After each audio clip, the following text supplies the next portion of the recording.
அன்பு நேயர்களே, ஆலயங்களில் கேமரா எதற்கு வைப்போம்? திருடு போனால் கண்டுபிடிக்கவும், வேண்டாத விஷயங்கள் நடந்தால் அதையும் கண்டுபிடிக்கவும் தானே வைப்போம்.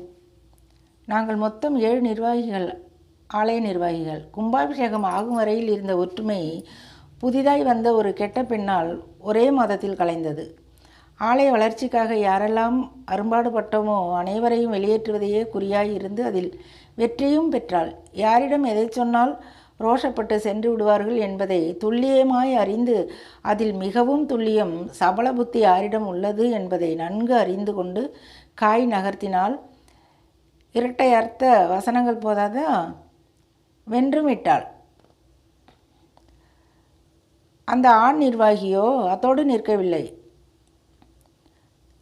அவர் பெண்கள் ஆலயத்தில் விலைக்கேற்றினாலும் எது செய்தாலும் செல்போனில் ஜூம் பண்ணி பார்ப்பது, இன்னும் பிற.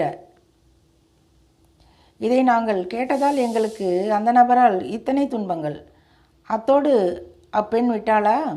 பெண் அல்ல, 60 வயதை நெருங்கும் மூதாட்டி. ஆனால் பார்த்தால் அப்படி சொல்ல முடியாது. என்னை ஏதாவது சொன்னால் ஆலய மண்டபத்தில் தற்கொலை செய்து கொள்வேன், எல்லோர் பெயரையும் எழுதி வைத்து விடுவேன் என்ற மிரட்டலுக்கு பயந்து ஒருவராலும் வாய் திறந்து கேட்க முடியவில்லை. ஆலயங்களில் இதை செய்ய வேண்டும், இதை செய்யக்கூடாது என்று ஒன்று உண்டல்லவா?